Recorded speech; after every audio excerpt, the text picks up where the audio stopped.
मुझे लग रहा है कि आपका रिटायरमेंट प्लान जो है ना वो अभी से तैयार है कि आप रिटायरमेंट के बाद अपना खेती करोगे, फार्म पे सब्जियां उगाओगे। देखो, जब तक जान है, जब तक पावर है, जब तक स्किल है, जब तक तो कोशिश यही है कि कंट्री के लिए सर्व किया जाए। उसके बाद की बात लाइफ बहुत सुकून की है, बहुत मतलब ऐसा नहीं चाहिए कि लाइफ में बहुत ज़्यादा रश चाहिए। बट हाँ, चाहते यही हैं कि ग्राउंड से जुड़े रहें हमेशा। क्रिकेट आप छोड़ नहीं पाएंगे रिटायरमेंट के बाद भी, लगता नहीं है।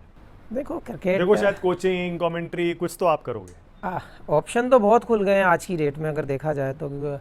कमेंट्री देख लो आप, चाहे कोचिंग का स्किल देख लो, और मैं कहता हूँ अगर आपके पास कोई भी स्किल है तो आपको जाना चाहिए उधर। यानी ऑप्शंस अभी खुले रखे हैं, सोचा नहीं है ज़्यादा क्या करेंगे बाद क्या में आपने। सोचना, क्या लाइफ जहाँ ले जाए, जिस तरफ ले जाए उस तरीके से आपको वर्क करना चाहिए। और मेरे हिसाब से कि अगर किसी को आपको सिखा सकते हो तो आपको सिखाना बहुत ज़रूर बढ़िया, चाहिए। बस बस मुझे मिल गया जो मैं सुनना चाह रहा था। यानी सिखाने का एक शमी भाई के अंदर एक है, एक इच्छा वो तो शुरू है से ना। है, आज भी कब कोई बच्चे पूछते हैं, कुछ क्वेश्चंस रहते हैं। इवन जो भी डरते हैं बच्चे आते हैं ना, शुरू जो प्रैक्टिस में आते हैं तो वो डरते रहते हैं, भैया भैया से अलग।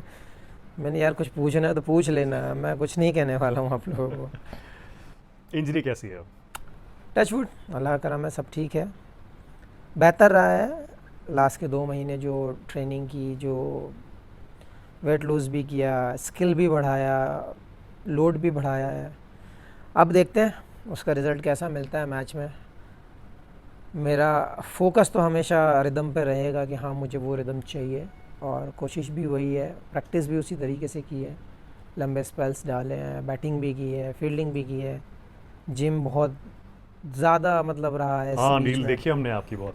तो कोशिश यही है और उम्मीद है कि जो होगा अच्छा होगा। किस तरह की इंजरी हो गई थी शमी भाई, और ये कितना टाइम लग इंजरी गया? नहीं वो, देखो एक एक बार जब ऑपरेशन हो जाता है, और इतना सीरियस ऑपरेशन हुआ था, फिर उसके बाद एंकल में मेरा ऑपरेशन हुआ, तो कहीं ना कहीं वेट ट्रांसफ़र से आपकी मसल सोरनेस या थोड़ा सा डिस्कम्फर्ट फील होता है, वही एक था। और उसके चलते ही मैंने टाइम मांगा था उसके लिए। अब टाइम आया है खेलने का, सब कुछ कंफर्टेबल है, और आई होप कि हाँ बेटर जाए आगे का हम तो सीज़न। सब मान रहे थे कि इंग्लैंड जाएंगे मोहम्मद शमी, और इस बार अंग्रेज़ों की बखिया उधेड़ेंगे वहाँ पे। तो इंग्लैंड जाते टाइम चर्चा भी हुई थी कि शायद मोहम्मद शमी जाएंगे, फिर अजीत अगरकर बोले कि वो पूरे 5 टेस्ट के लिए शायद अवेलेबल नहीं थे। क्या बात हुई थी आपकी उसमें? देखिए, मैं सेम मेरा सीन ऑस्ट्रेलिया सीरीज़ पे भी रहा था। मैं रेडी जैसी जाने के लिए था तो वहाँ थोड़ा सा डिस्कम्फर्ट हुआ। तो मैं भी खुद नहीं चाहता कि जो टीम डिमांड करती है अगर आप उस पर खरे नहीं उतरते हैं, आप उतना उतना पावर नहीं रखते हैं वहाँ जाने की, तो मेरे हिसाब से आपको एक स्टेप बैक ले लेना चाहिए।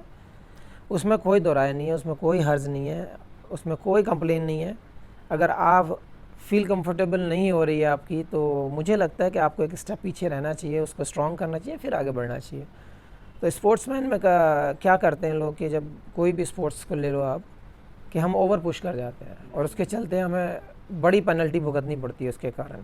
जैसे मेरे साथ हुआ है 2 बार कि 15 के वर्ल्ड कप में मैं अपने आप को पुश करता चला दर्द में गया, खेले थे लेकिन आप? हाँ, हाँ। तो नी का ऑपरेशन कराना पड़ गया। 2023 में भी मेरा सेम सीन था, पूरे पेन में खेल रहा था, लेकिन उसके बाद मुझे गिव अप करना ही पड़ा उसके आगे। लेकिन लंबा टाइम मैंने उसके लिए खर्च कर दिया फिर। लेकिन मुझे पता है कि वर्ल्ड कप जैसी चीज़ और ऐसी टीम की रिक्वायरमेंट ऐसी है कि आपको पुश मारना पड़ता है, लेकिन अनवांटेड पुश ना मारें। कि अगर नॉर्मल सीरीज़ चल रही है या आपको डिस्कम्फर्ट फील हो रहा है, तो मुझे लगता है आपको मैनेजमेंट से बात करके आपको